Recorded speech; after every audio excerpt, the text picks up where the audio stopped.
meeting and welcome everybody to the Orange County Sewer District Number 1 Advisory Committee today on June 23rd. And hopefully we'll be able to meet soon and get back in person. That's in the works to try to get us all back together again. But with that, I'd like to have everybody please stand and join in the Pledge of Allegiance.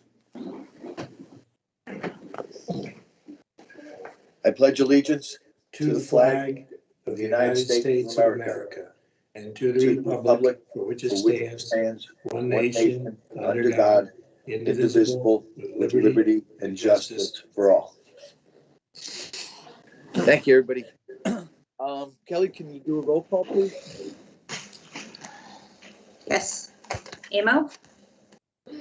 Benelli? Present. Cheney? Here. Tortel? Here. Vero? Here. Tui? Here. 5 present, 1 absent. Okay, thank you. All right, we'll go right to the first item. We have, I see Langdon Chapman, our county attorney's on. Joe Mahoney, our senior assistant county attorney. Eric Denenger, our commissioner, Department of Public Works. Bob Gray, I'm not sure. I don't see him yet. Is he here, Eric? Or? Bob likely is going to be a bit late. He had a doctor's appointment, but we can start without him. Okay, great. And we have Anthony Griffith with us also, principal sanitary engineer, Department of Public Works, EF&S. Is Anthony with us too? I don't see him. He's on there. I see him. Oh, he is. He's muted right now, but I do see his initials on there. Okay, as long as he's there. All right, and then also Mary Beth Bianconi with partner at the Delaware Engineering. And with that, really just looking, we haven't met in a while, and just to get a broad update onto where we stand today and where we're going. And with that, if Mary Beth, would you like to start off? I think you're muted. Here we go. All right. So I don't, Eric, anyone else want to jump in and do a preface, or do you just want me to provide an update? Yeah, I think I'm okay with you going ahead, Mary Beth, unless Langdon or Joe wants to say something. So. Okay. So our primary tasks, I think the last time we spoke here was back in January of 21. Maybe we had some action back in January of this year, and that set us moving forward on a number of different paths that we're currently working on. I'll go over those briefly, and then we can answer questions from the group. So the primary thing we're working on is the environmental impact statement. We're in the process of preparing the draft environmental impact statement. We have, for the most part, have all of the existing conditions sections done. The one thing we're continuing to work on is the hydraulic analysis of the county portion of the collection system. So that's something that's ongoing. We are then now working on the alternatives so that we can work on potential impacts and mitigation measures. As folks may remember, the alternatives were part of the scoping document. That's embodied in the scoping document. We have 6. They include the no action alternative. That's a requirement. We have to look at what happens if we do nothing. We have an alternative that is to upgrade the plant for longevity only and not include any expansion. We have an alternative where we look at a different technology for expanding the plant from 6 MGD to 9 MGD. We have an alternative where we look at expanding the plant and comply with the current Speedies permit, which would require the installation of reverse osmosis or another type of technology to treat TDS and chloride. Folks will remember our base project is to expand the plant and upgrade it to expand to address longevity, expand it from 6 to 9 MGD using sequencing batch reactors, SBR technology, and a variance for compliance with TDS and chloride in the Speedies permit. Another alternative is to evaluate how much larger the site at Harriman, how much larger a wastewater treatment plant that site could accommodate. So greater than 9 MGD, and what the technologies would be that would be used there. And then we also have regional alternatives to expanding the Harriman plant. Those would include things like a Hudson River discharge, potentially discharge in other locations, decentralized wastewater treatment plant at other locations, those kinds of things. So those are our range of alternatives, and that's really where our focus is right now.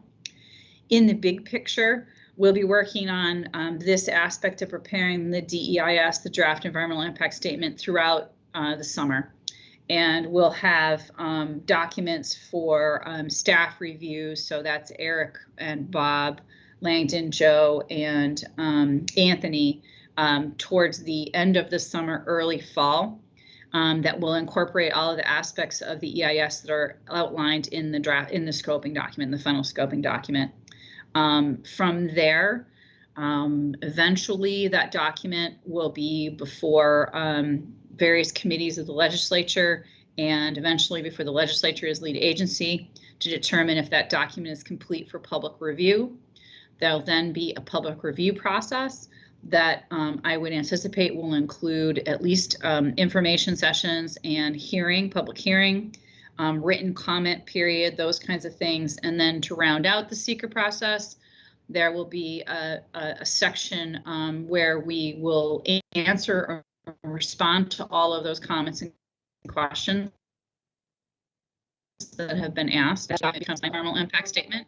And then the last step in the process is findings. And that's a comprehensive discussion of the SEQR process, the project, the existing conditions, potential impacts of the selected project or the desired project, and then mitigation measures that would need to be employed for the project to move forward.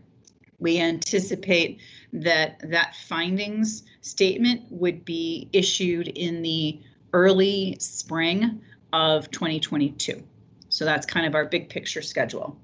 Other things that we've been working on since we've spoken with you, the Speedies permit has a number of different compliance aspects to it that go beyond the routine day in, day out compliance that Anthony and the folks at Orange County Sewer District 1 work on. Those include things like a mercury minimization program, which is a statewide program to reduce the amount of mercury in the environment. We've been working on that, and a number of other aspects of compliance with the Speedies permit, including there's a lot of interim reporting that has to be done, those kinds of things. So we've been working on those with Orange County staff, and we are completely up to date and have submitted everything that's required by the Speedies permit to date. And then the last thing that we are continuing to work on in the broad sense is the variance application that we submitted.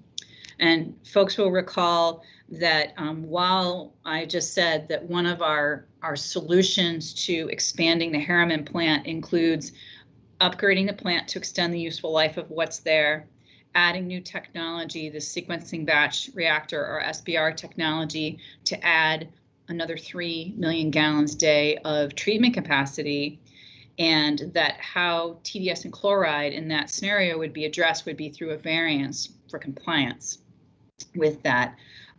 While we would be, that would be a future application. As of today, we still have a Speedies permit that requires that we work towards reducing TDS and chloride, or come up with a solution for how to address that. That's our current 6 MGD Speedies permit. We have submitted an application for variance for the current permit. The state has received that application. They have noticed us that they need additional information, which we expected that they would, to focus the scope of their review. And right now we are working with technical staff to get a better, make sure we have a comprehensive understanding of what exactly they're seeking, what information they're seeking, so that we can provide a comprehensive response to their notice that they need additional information. And that's the process we're in right now. And I think that unless anybody from the team has anything to add, I think that summarizes everything that we're doing. Mary Beth, how long does the current Speedies permit, is there expiration on that, or? Yes, so those speedies permits in New York State last for 5 years. Your permit was deemed effective on March 1st of 2020. Okay. So March 1st of 2025 will be when that permit will expire. Okay. All right. Are there any questions from any of the other advisory board members? Yes, Katie, I see your hand is raised. Thank you so much, Mr. Chairman. Mary Beth, as it pertains to the variance, and we've obviously done a lot of discussion on this. In your opinion, are we on track as far as trying to obtain that variance? Because we talked about it quite a while ago, and I would have thought maybe we would have been a little bit further along, but given the conditions we're working under, I understand. So in your opinion, are we on track with that? And where are we with providing additional information? Yeah, so that's an excellent question. So the variance application that we submitted, I believe we submitted it in the fall of last year, in the late fall of last year. I don't have the exact date in all my, I have way too many papers on my desk. So if I could find it for you. The DEC, this is, so the Speedies permit is what's called a Uniform Procedures Act permit, a UPA permit. There are time frames. One of the questions with this variance application is, so the regulations say you can submit a variance from water quality standards. Here is what you need to address, but that's all it says. So it doesn't say what procedure under which DEC will review it. So I know when we submitted it, I talked to DEC staff and they said, we're trying to understand under what regulatory process we're going to review this. So it took them longer than I think maybe we had hoped for them to get back to us. They did get back to us with a fairly detailed notice of what they call a notice of incomplete application. They're looking for additional information, which we expected to receive. One thing that folks should note is that these variance applications are not a common thing as you might expect.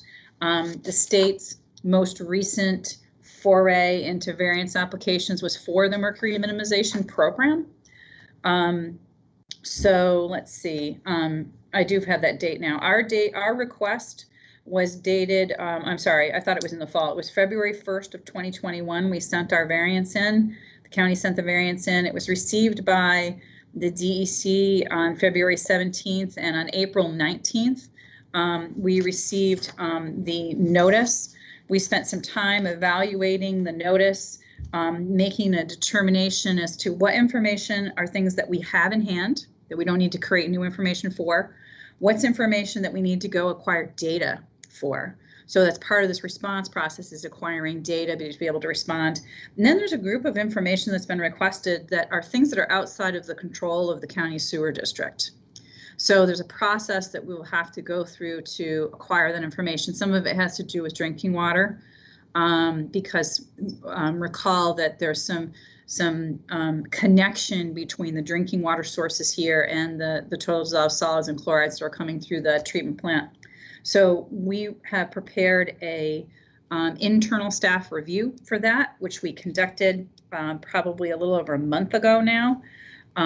We then wrote a notice to a letter to the DEC asking them for guidance on and clarifications on some additional aspects of that work. And they responded to us very recently that they had received it and they were reviewing it. Unfortunately, this process just takes time, and I think we, you know, at least from our perspective, we anticipated that it would, but we are positioning ourselves to move forward in reviewing this.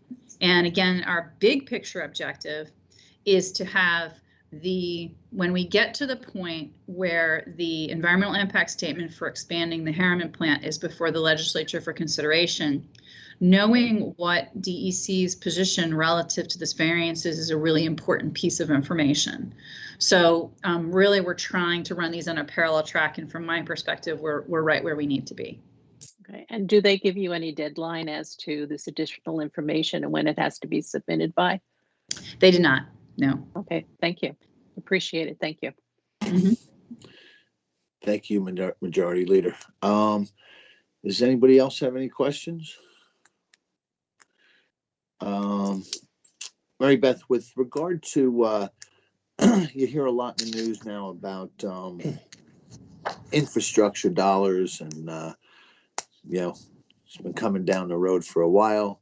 And I'm just wondering, are you seeing any activity with in other aspects of your work in other areas, that there is money that's becoming available more so than possibly when we first started talking? That's an excellent question. I think we can kind of talk about that from a couple different perspectives. So the state and we talked about this last year in 2020, the 2020 budget, the state did not run any of their traditional grant programs for infrastructure.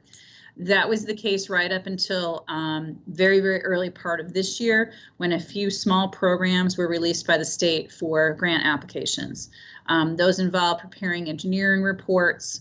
There was a green infrastructure program that was released that has to do with stormwater, as well as there were some drinking water aspects to that. And then there was community development block grant funds for the typical round for community development block grant that was issued earlier this year. In the budget that was adopted by the state for the next fiscal year, the state did include all of the traditional infrastructure programs that we expect. The funding is the same dollar value of funding as was in 2019.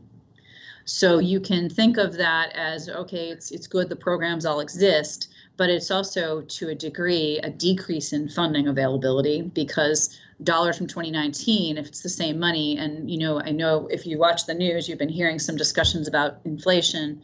If you try to buy a 2x4 at Home Depot, you will experience that inflation if you can find a 2x4. So that's a net decrease in funds from a state perspective. On the federal level, the federal grant programs that traditionally fund infrastructure are continuing as they have been. That would be the U.S. Department of Agriculture. It would be some of the larger programs for community development block grants, some of those kinds of things. Probably the new things that we've seen are ARPA funds. I'm sure you're all familiar with that. That's American Recovery Plan Act dollars. You are aware there were 4 areas of spending that were possible for local, state, and local governments and counties, cities, towns, villages. One of those 4 areas is infrastructure. And the infrastructure that's addressed there is water and sewer, as well as broadband. And the water and sewer, the criteria are that the project would be eligible for what's called state revolving fund dollars, SRF dollars. Your project, when it gets there, would qualify for that. But as we all know, ARPA funds are relatively limited, and they're, these 2 tranches, and there's some other things that go along with that. And then we have, of course, also been hearing about the large scale federal infrastructure program or plan that's being negotiated variably between different members of Congress. When I've been speaking with, I speak a lot with our Congress people in the region. The story remains that there is broad public support for an infrastructure deal. The amount of money, whether it comes from taxes or where it comes from, and what is defined as infrastructure really seem to be the sticking points. Some of the proposals have included things like daycare as infrastructure, and it's arguable that that's traditional infrastructure. At the end of the day, there seems to be broad political support for funding for things like water plants and sewer plants and roads and bridges. But again, it comes down to, the amount of money. And then the one thing that we have heard that's consistent is we wouldn't expect to see any new programs. All of these dollars would be run through existing programs. And that's what happened in 2009. All the dollars ran through existing programs. We wouldn't see new programs created. So when I recently spoke with 2 of the Hudson Valley Congress people, They both said we should not expect to see movement on this until August, which is obviously not what we want to hear, but probably August is what I'm being told. Okay. Thanks. It sounds like you're getting us positioned so that when it is available, we'll be have everything in line and ready to go for it. I do see a question hand raised from Legislator Vero. John? Thank you, Chairman. Just have one question regarding the municipalities that go into Orange County Sewer District number 1. Was there anything that they needed to get back to us or get back to the committee or to Mary Beth in regarding some of their information or pricing at all? I think at one point, so back probably now certainly more than a year ago, because it was before COVID, we had talked to the various communities about what they anticipated their future needs to be in terms of sewer demands.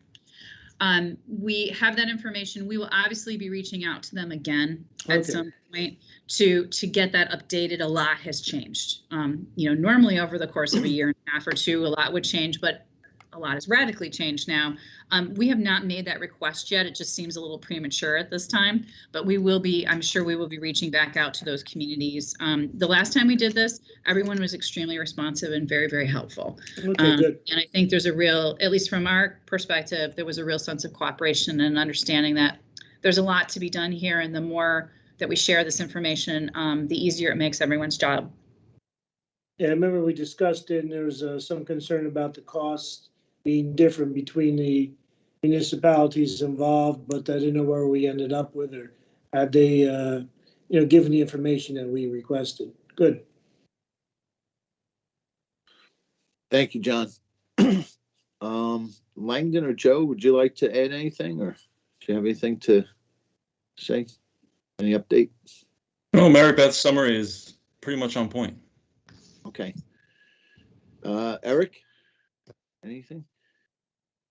I do have a quick question for you, Eric, though, before Sure. Just to jump in.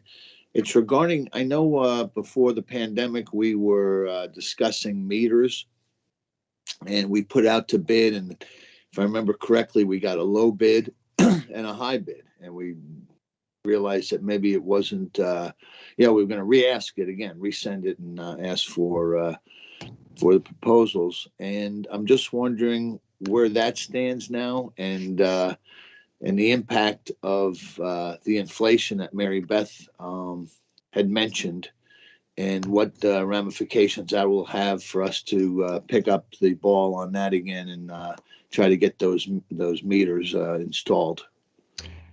Yeah, Anthony and I did discuss this in the last week or two, and I'll give you a little bit of rundown. Anthony can fill in some of the gaps and give you more detail, but basically that was put out to bid twice. I think the second time was even higher than the first time. I think we were somewhere around in 2019, a little bit was 1.5 million, and then I think it was even higher when it went out in 2020. Our guys did poll the vendors that came in to try to understand some of the price increases. Obviously, we were dealing with COVID 2020. For the last year or so since that last bid since the second bid went out.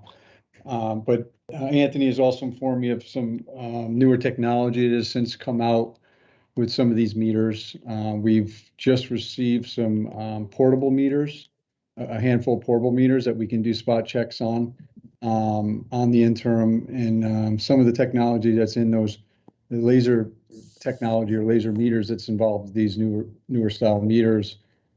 Maybe something that could be incorporated into a future bid when appropriate, that may decrease the cost of installation and the infrastructure that has to go around these meters. Anthony, is there anything that you want to add to that, or is that relatively accurate? We're working with the engineer to go for a third round on this. We do expect the bids to be a lot less. We're not going to revamp the infrastructure by using these laser meters, which is going to reduce the cost of installations considerably. Rather than digging up, excavating, and putting new pipe and new manholes in, these laser meters will work sufficiently in existing sewer manholes. We're not going to be running electric lines to it, for telecommunication and for power. We can rely upon solar as well as cell technology. So we're expecting this next round, when we put it out, should have a significant reduction in the overall price of the project. The original project was appropriated $500,000. The first bid came in at 1.5. The second bid came in at $2.1 million. So, we're trying to get it back down to that number if possible. We had anticipated $100,000 per site. The prices that came back to us with two vendors the first time, contractors the first time, and then three contractors the second time, they were really extremely high. Seems like they may have been shooting for the moon. We really couldn't substantiate spending that kind of money for that installation. And when do you think the third round will be going out? I would say within probably 2 to 3 months. 2 to 3 months. Okay, Yeah. Great. Just to let the record know that Legislator Amo has joined us. And John Vero, I see your hand still up. Is that up from before? Or? I think it was a new hand. That was from before. I forgot to take it down. Okay, no problem. I just add to what Anthony said as well. In my discussions with Anthony, he also had pointed out to me, that's worth noting, that as part of the new Speedies permit for the Harriman plant and the variance application, the water use records will be needed to perform the mass balance on the TDS influent loading at the plant. So we get a lot of the data already from, some water metering and whatnot, and we're going to have to be collecting a lot of the data as part of the request from the DEC. So some of that data, a lot of that will overlap with the data you would be getting from these sewer meters as well, that we'll be putting out to bid. So. Okay, great. And just have another question, Eric. With regard to the North Interceptor, can you give us a quick update on the progress over there? Yeah, Anthony, you want to take that? It's very close, I think. Right? Yeah, most of the pipe has been constructed. They still have to bore under Route 17, which is that should occur sometime in July. It's anticipated that the North Interceptor will be complete by September 1st. September 1st. Okay, great. Any other questions? Any other board members? Any other legislators on the call here? Well, I want to thank everybody for the update. It seems like we haven't seen each other in a while, but things are still moving forward, and we look forward to hopefully meeting in person when the draft EIS is ready to present. So with that, if there's no other questions, I'd like to close the meeting. Anybody have anything else? Nope. Okay. Well, thank you, everybody. Thanks for the updates. Okay. Thank you. Thank you. Take care, everyone. Bye-bye. Thank you, Bye. everybody. Have a great afternoon.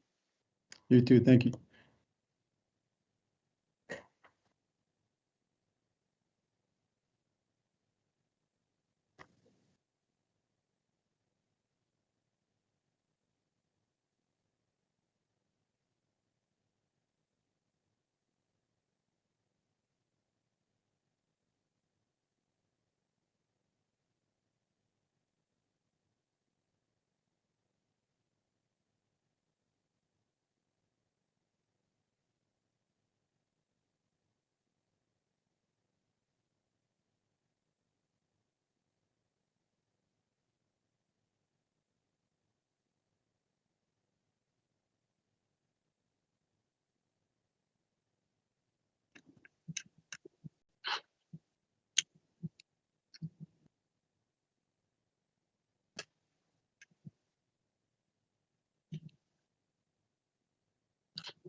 you.